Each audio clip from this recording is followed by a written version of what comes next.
Thanks, Kavya, and thanks to the IIA for inviting me to moderate today. It's a great pleasure to have my panelists here. Rita, do you want to just tell us a little bit about yourself, and then we'll go to the presentation? I'm the current president of Acacia for 2019 to 2021, and I'm also a managing director of RDC Architects in Singapore. Yeah. My name is Jelle. I'm design director at Trimble Studio Dreicycle. I'm a landscape architect, and we're focusing on resilience cities and how we build interesting landscapes. I'm Sanjay Mohit, architect from Bangalore. We have a firm called Mindspace. I'm one of the partners.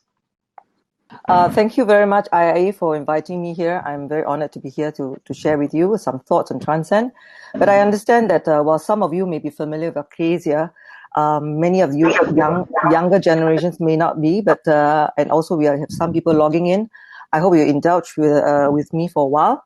To give you a very short description of Acacia, we are Acacia stands for Architects Regional Council Asia, and it's comprising of presidents of National Institute of Architects in the Asian region. It's an extension of each member institute regional program and relation, and we work in partnership with our members, the local institute. Next, briefly, Acacia was formed in 1969, recognition of the need for a regional group to look into architectural environments, design, collective information, research, and education in Asia, and to foster unity among Asian members. So far, we have, to date, we have 21 members. We started with 6 countries. Now we have 21. Next, with many more to join us soon. Next, please.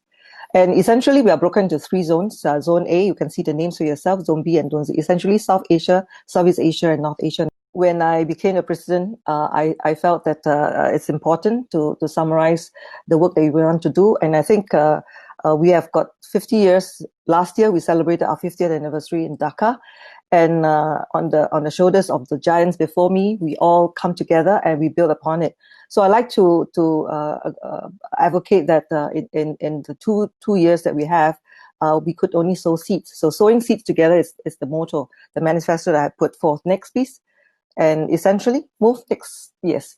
It means the social awareness and responsibility of our architects, education and lifelong learning that we need to embody. Environmental sustainability is a major concern. Design excellence, and more importantly, empathy. And the last one will be stewardship and the use of all our resources. And this is what summarizes the action plan that we are putting forward in the years to come. Next, please. You see the visual. It's from seeds we grow the forest. Yeah. So to me, the forest is important for all of us in Acacia, the 21 countries. Together we will grow a diverse, integrated ecosystem. It is unique for us, a huge tapestry of diversity, diverse culture, and ethnicity, and the very different geographical regions that we have. Next, please.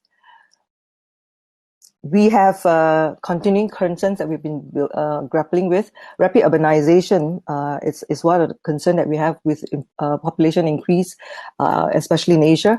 The other one will be the increased impact on climate change. You've seen for yourself, all right, there is a need for urgent mitigation measures. And also equally important is ability for us to design for resilience. It is a clarion call for action now for our social conscience. Yes. Next, please. I'm going to go a little bit faster because we're a short time. The immediate concern that I felt is important for us to do is to look into sustainable practice across the nations of the 21 countries we practice across border. We have border collaborations. So that's key for us. And also because of our collective heritage that we have, both natural and built heritage. So what is important of us is to preserve our preservation and conservation, as well as adaptive reuse of Asian diverse natural as well as built heritage is key. But underpinning all that, all right, you have seen for the last 6 months itself, is this continued leverage on the use of IT technology, IoT, AI, to empower architects in our role as stakeholders of the environment. Next, please. Next. Yes. We don't do it alone. We have broken ourselves into 5 committees, essentially across the 3 zones. We have got 5 committees concentrating in architecture education, professional practice, green and sustainable architecture, social responsibility, as well as young architect. A fellowship is also a concern for us to unite all those who have contributed in the years in Acacia. Next, please. All right. We are here today because of the global outbreak of COVID-19. Since January this year, and with the WHO declaring it a pandemic in March, many of us are struggling. Many countries are struggling to manage the spread of the disease as well as to contain its damaging impact on people and economy. So in our case here, the Council has been given unanimous support and approval to make 2020 a year of hiatus, where all Arcasia comes together to share and assist each other in a 6-month program to be conducted over technology and enabled platform. And we'll weave our vision and objective into special program across the 3 Asian countries. So the topic of Transcend will be interweave inside what we are going to do. Next, please. Yes. All right. We have gotten from the couple of months of research and feedback from our members. These are key topics that we will be discussing: resilient and emergency preparedness, business continuity and survival planning, construction best practices, heritage preservation, conservation and adaptive reuse, design and technology innovation. And what is also important for us is architecture for the future. It's architects' new role and responsibilities. Next, please. Forthcoming webinars, we will dwell with this topic, and I would like to invite all of you to lock in. We'll talk about preparedness against emergencies and pandemics, and then life after 2020, a new normal, empowering our communities, as well as the new future, a new mindset. Next, please. And coming back to today's topic on Transcend, the dictionary definitions: to rise above, to go beyond, to outdo, to excel in excellence. And I think next one. It summarizes, basically, it's an attitude for action that resonates very, very strongly with our approach in Arcasia.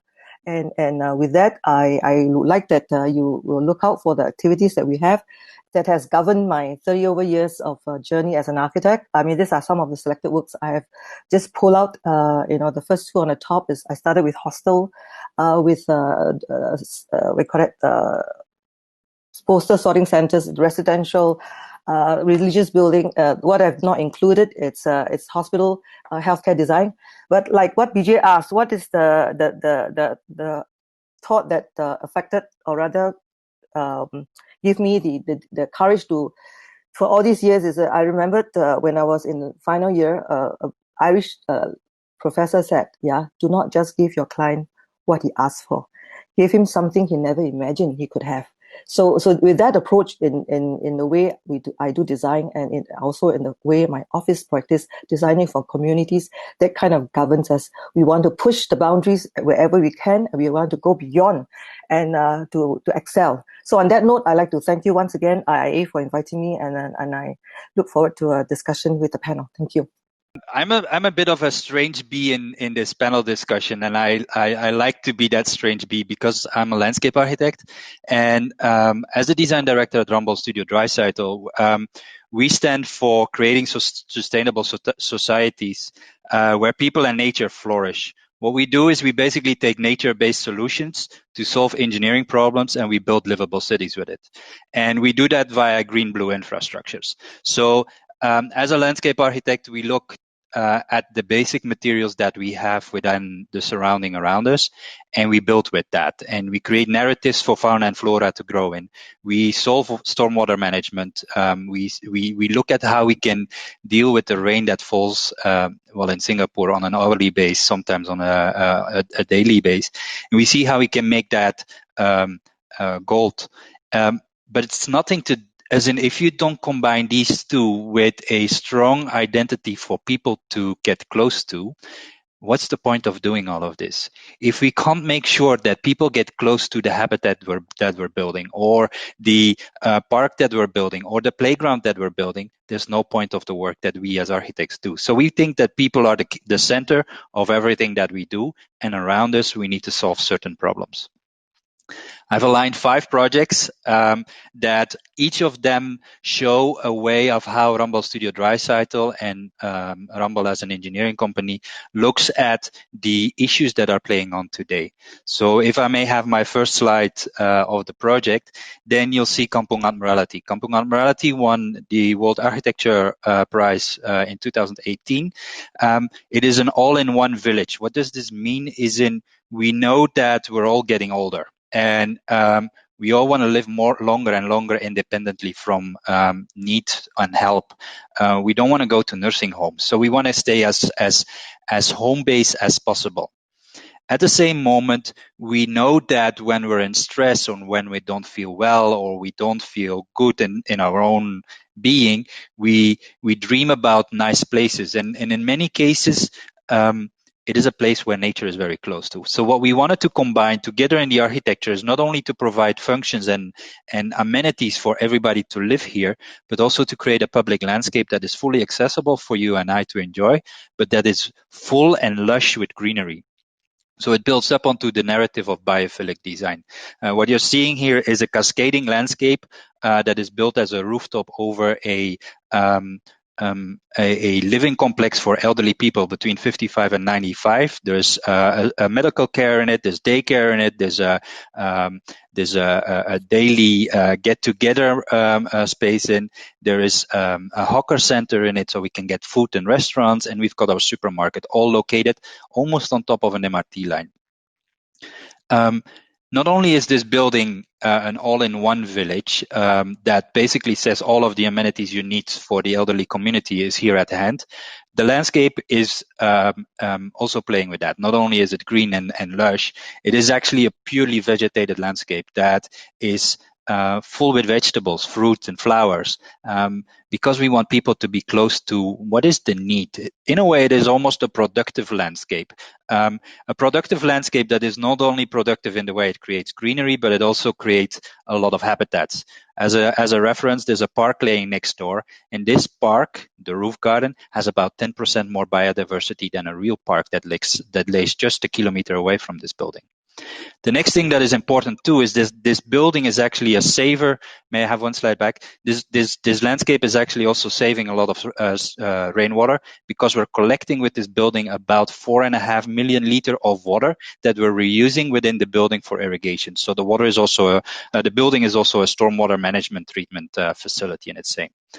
Second project that I want to showcase is Bishan Angmyo Park, known by many as it was also a project in 2012 that won a lot of prizes. And where you need to think about that, this was a segregated landscape between, I've got greenery on one hand that is there for you and I to use. I've got a stormwater treatment or a urban drain laying next to it, and then I've got the people laying there. So basically a landscape that is segregated and nobody is interconnected with it. The design proposal was to connect all of this into a river park, whereby landscape, stormwater management, and how people can play into public spaces are all integrated within one project. Not only is this a beautiful park space to be in, but it also harvests a lot of rainwater. When it starts raining in Singapore, this landscape can be filled up, or this river valley can be filled up with a lot of water. And it's in a way a storm water basin. When it floods, it is allowed to be flooded. And the design for the park has been designed that way. But nothing is possible if people can't get close to it. And so what we found important is that people need to get close to nature, because at that moment that you own it, you're aware of it, it becomes yours. If you're getting close to otters, butterflies, and fishes that live into the river, you take it into your heart and you care about it. And we believe that is something that is very important. If we as human beings believe and understand the place we're in, then we're adding value to the landscape around us. The next project is Jurong Lakeside Garden. Again, this integration of stormwater management, the translation between land and water, and how does that come together and create interesting places for you and I to enjoy. But it is also building up onto narratives of landscapes that may have forgotten or has disappeared within our country, and restoring them in such a way, and by giving them a certain identity and by transforming them into something new, we created a landscape that is a place for you and I to go and explore. It creates habitats for fauna and flora. It creates places where butterflies and birds are next to you, and as a human you can interact with it. And those are important moments to be in. And then make it the biggest playground for everybody, and immediately have a park that sits in the heart of people next door. Not only is it a park space that is beautiful for the place itself, but it's also used as a mechanism to rejuvenate new areas and to rejuvenate neighborhoods. If you invest in greenery, what we've learned is that the spaces around you are basically rejuvenating themselves. Investments are done into the urban landscapes around these parks. And so you transform something out of nothing into something better that not only serves the local community, but actually may serve the whole country in this case. And then last project is, I've got Tanjin Cultural Park here. Tanjin Cultural Park is a project in China whereby we've showcased by putting water in the middle of the heart of the project that you're not only saving and creating a lot of space for water and nature, but that you're actually saving a lot of money as well, because you don't have to invest in your traditional sewer systems.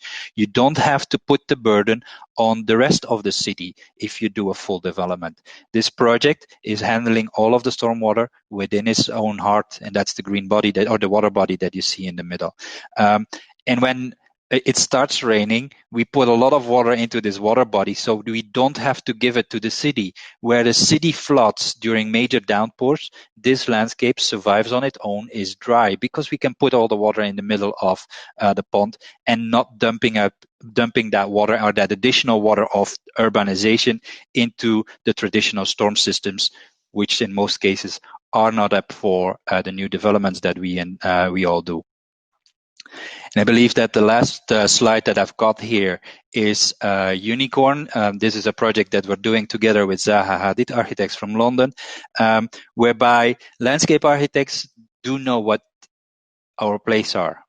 We know that landscape in many cases are in support of architecture. And then sometimes architecture and landscape find this moment together whereby we're creating an identity together. And I believe that this landscape is not only about creating and supporting architecture, but it's also about showcasing how landscape architecture can be its own and creating a tectonic landscape, something with its own identity, supporting the building it stands in, and perhaps being sensitive and human and almost human and relax about how buildings should be standing within their context.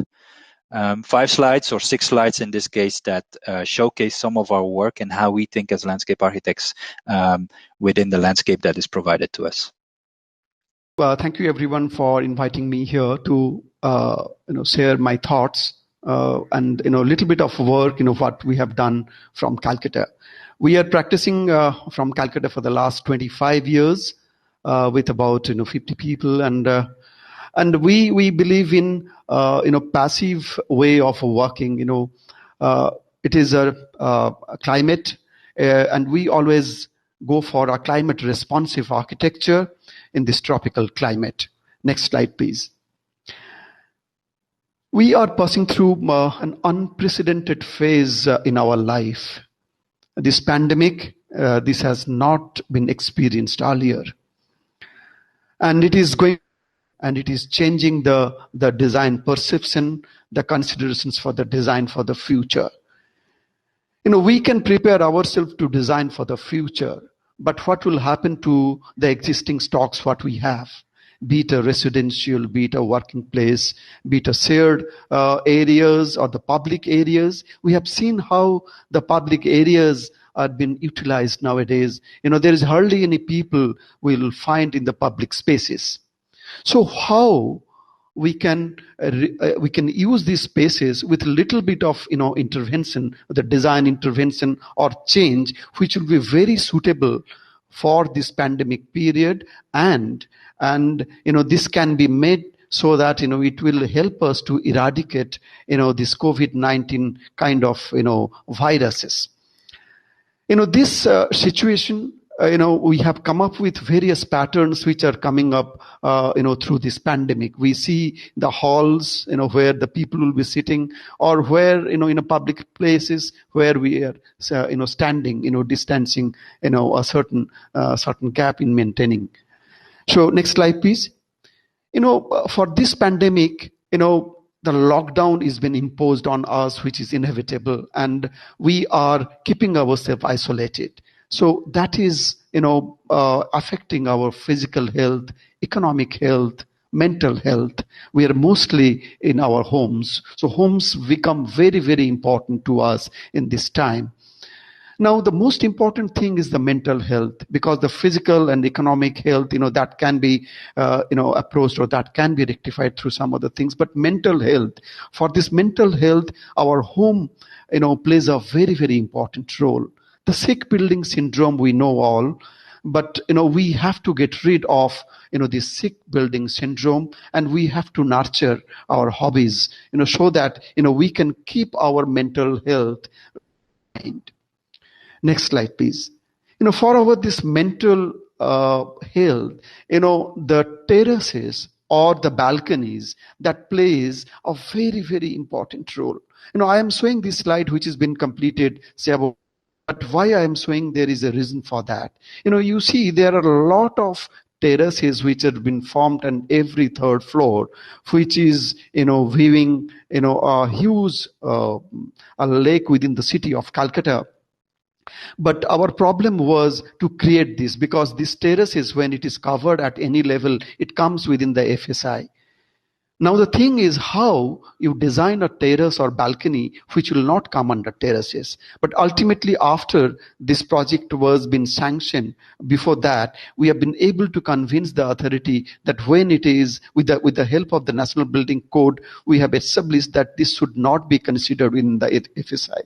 And then the bylaws of Calcutta was being changed. If we have some will to do it, I think, we'll be able to do it with, proper kind of, attributes to it, and, by proving it. These balconies nowadays are very, very useful. This is a very old picture, but now all the, balconies are very much, filled up with grains, flora and fauna, and, the people are using it.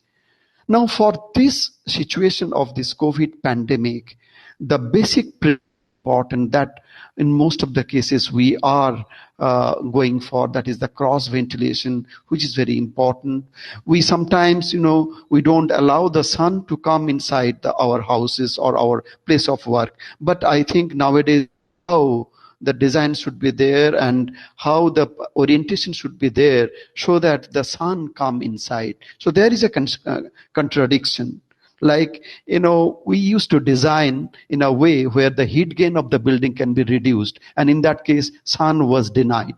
But now I think we have to have some kind of, fenestration, some kind of innovation, so that whenever it is required, we can have the sun coming inside. Next slide, please.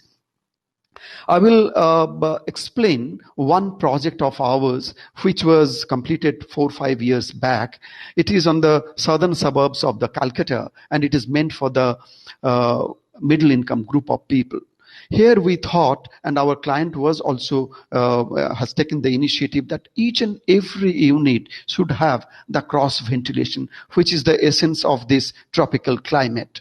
But when we started the design, a 4 to a core unit design, then we found then obviously the flats which are on the northern side, those are not getting the southern breeze. So we thought that we should have a 7-meter gap or 7-meter wide road passing through and through the buildings. And on the southern side, we had created some duplex, which it is an 8-storied structure, and 4 stacks of the duplex units. And the duplex are placed in such a manner that it creates a gap of 5 meters in between. And these core units side by side, next slide please, then it forms that the southern breeze is been allowed to come inside the building, and all the residential units which are on the northern sides, that is, and on the southern sides also the units are getting the cross ventilation. Now the point is that the bridge connection from the north and south, which is giving access to the duplex, that is on every alternate floor. If we see the slide, the photographs on the left, the connection is every alternate floor. So the ground floor is having a double height, and which is giving access to the firefighting instruments to move around. And this is a very active space for the people to move around. But the most important thing is these causeways or the bridge connections, these are connected with each other because it is visually connected.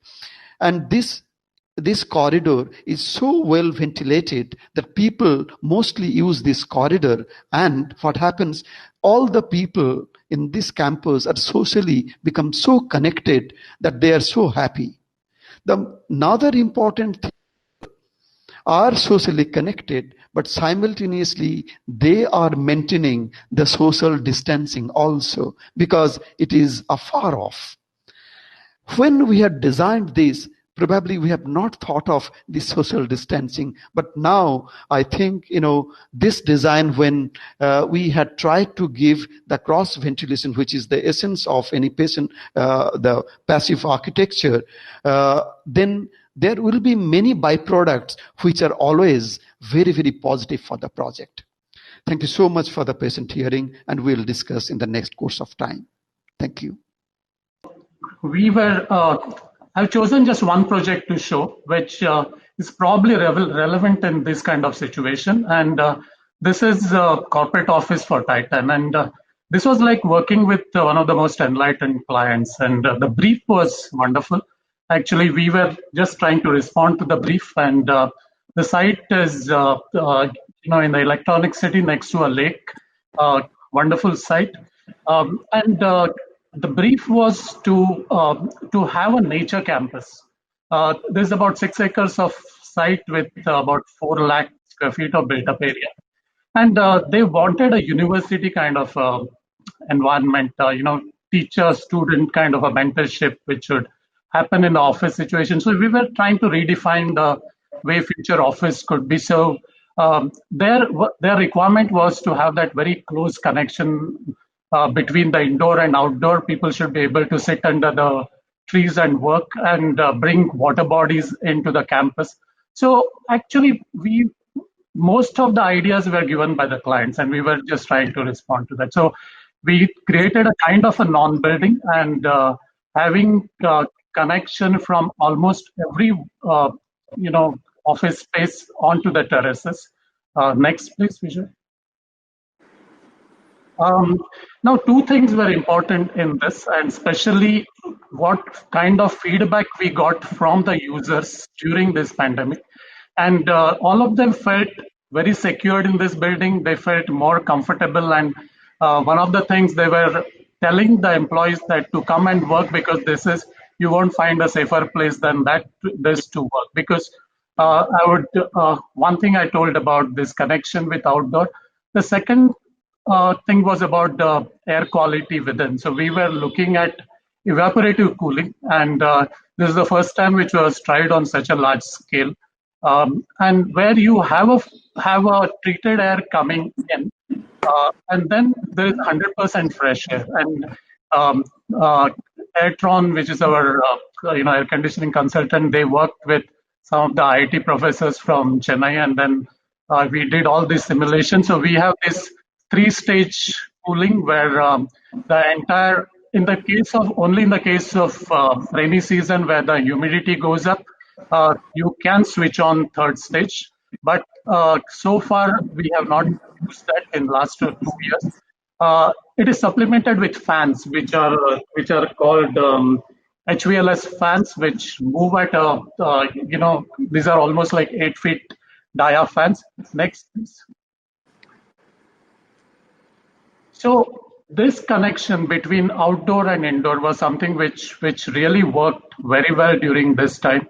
And in this slide, you see that connection with water and the lake on the other side.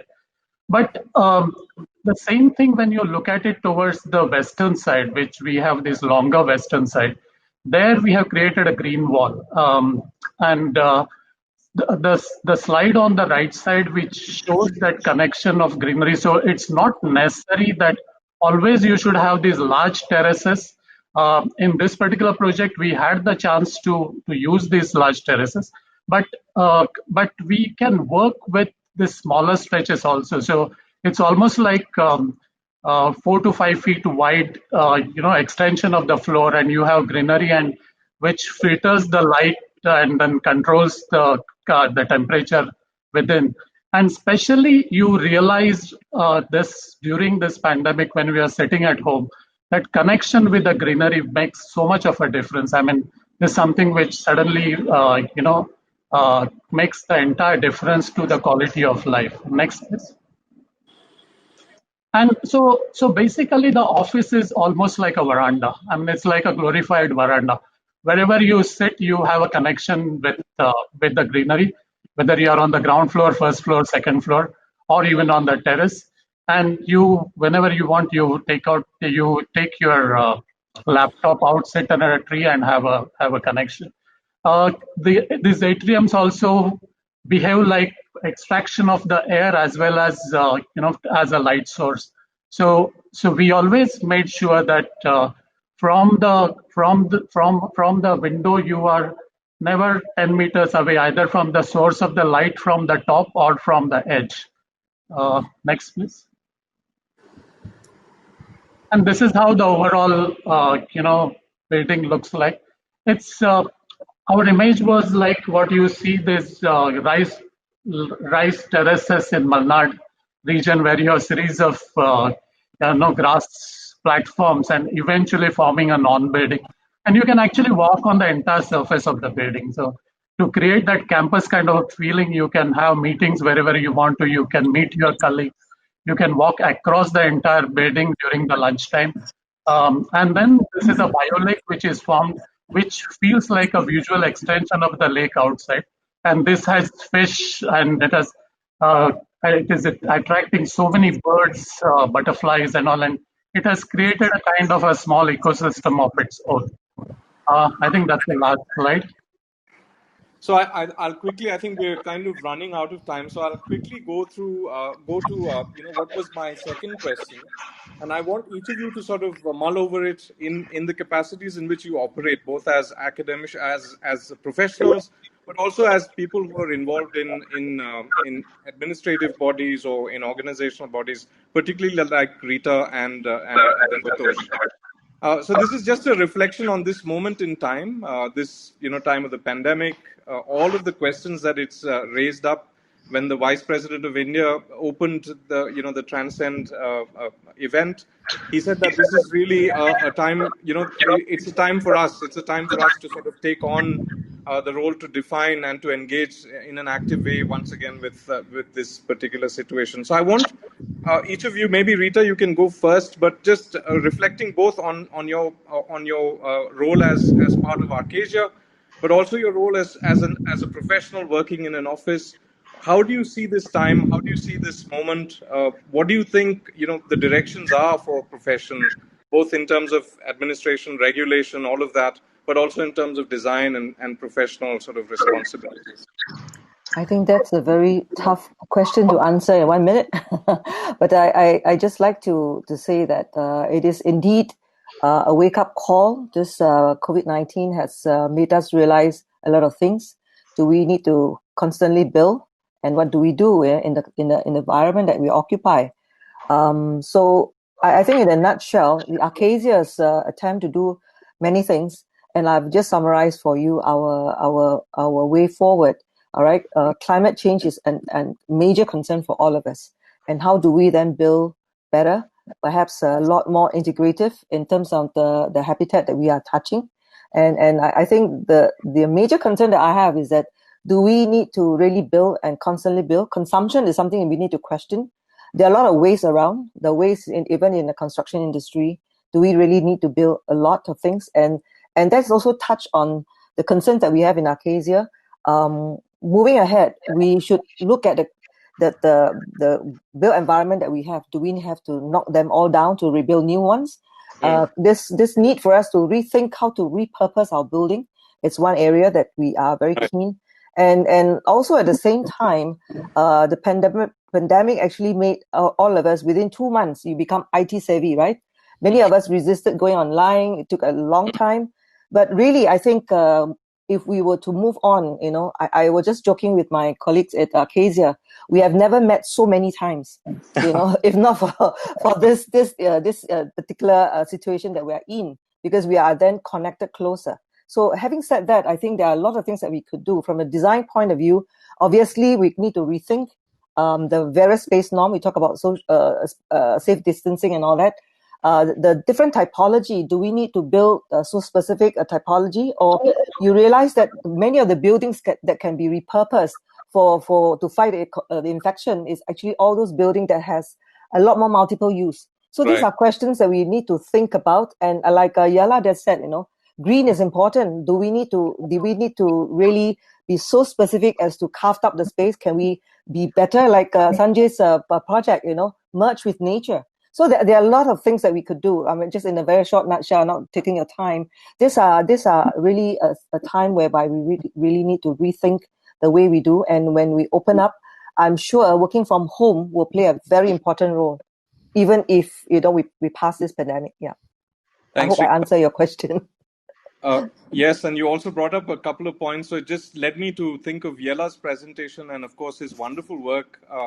It basically, in a way, sums up what Rahul was talking about earlier in the day about design for flux, and that wonderful project you showed, which works even when there's flooding. It sort of it is constantly sort of fluid in the way that it engages with the natural conditions.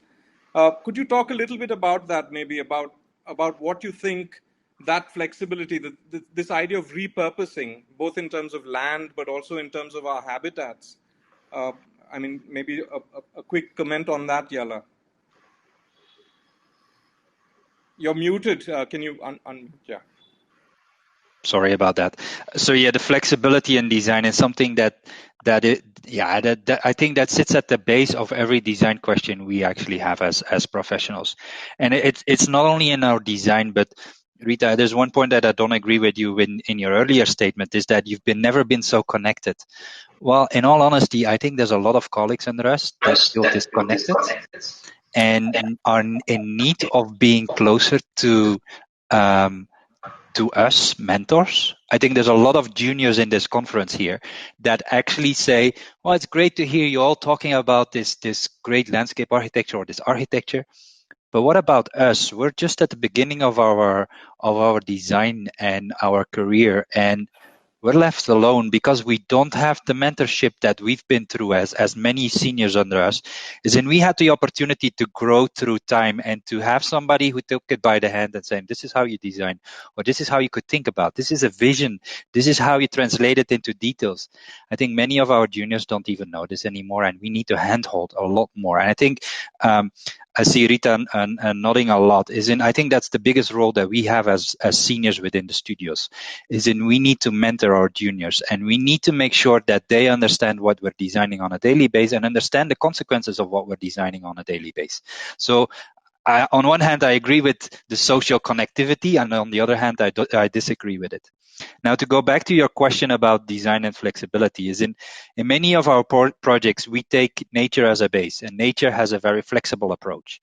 A forest is never completed. It has a rejuvenation process. You start with a little sapling, you let it grow, and at a certain moment, this little sapling, you and I have probably passed away by then, but he will fall, and he will create a new ecosystem for people, for fauna and flora to grow on, and the forest will rejuvenate itself. So in a way, flexibility sits in the base of everything that you should be doing.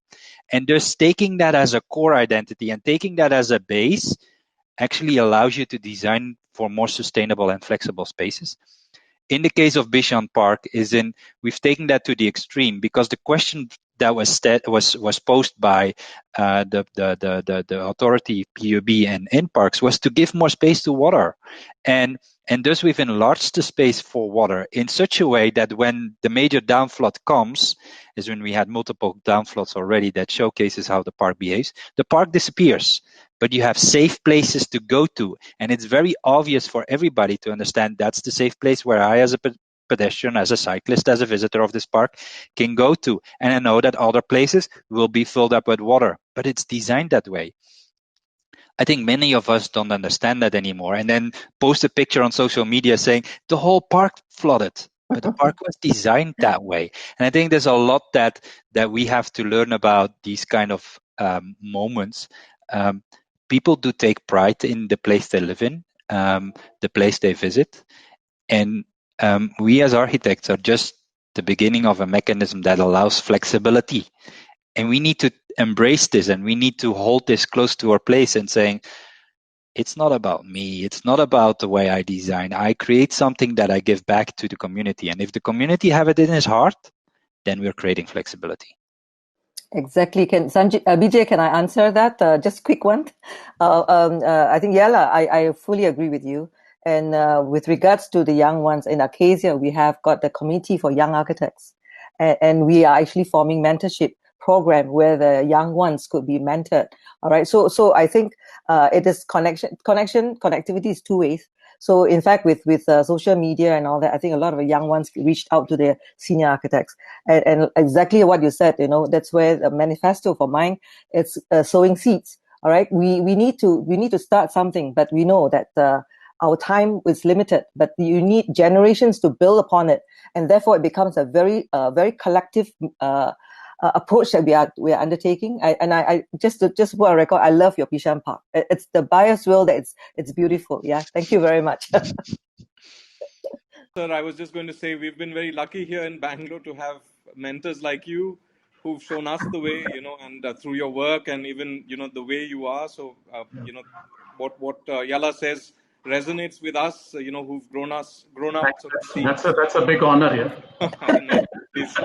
I wanted to ask you actually, especially Titan, and of course, knowing all of your wonderful work, over a long career, celebrated career. It reminds me of Glenn Murcutt talking about his buildings as clothing, that you would be able to either put on a jacket on a hot day or remove it. And, this kind of building which is constantly, changeable, or you can enclose, or, and Titan in a way is that kind of building with all of these layers of enclosure. Do you want to talk a little bit about that, about how you build in sustainability in that mode, of making a building that's very porous, but also something that then can sort of change depending on situations? Yeah, actually, it's a nice comparison. But what Yella talked about the forest, you just plant a tree and then it will take off and it will create its own, system over the years, whether you are there or not. And that's what really you look for in every project. That Titan was always conceived as a non-building. There's something which you just create a kind of a framework. And if you start comparing with a glass box, which has been like a manifestation of all our cities over the last so many years, now is the time to really look at that and challenge it. And do you need those large air-conditioned boxes, and pumping in so much of artificial air, artificial light? And suddenly you realize in this pandemic that you have to really question that. Why do you need these large footprints, and people, it is raining outside, or whether it is morning or evening and all, and it's crazy. So now is a chance to sort of relook at it, question these things and reinvent these spaces where you have as much close connection with nature as possible, which everyone was talking about. All our teachers talked about it all the time. So it's a time to really get back to that and then celebrate those spaces and enjoy those spaces. It does make sense. Thanks, Sanjay. And Debatosh, I had a question for you, something that really struck me in your presentation.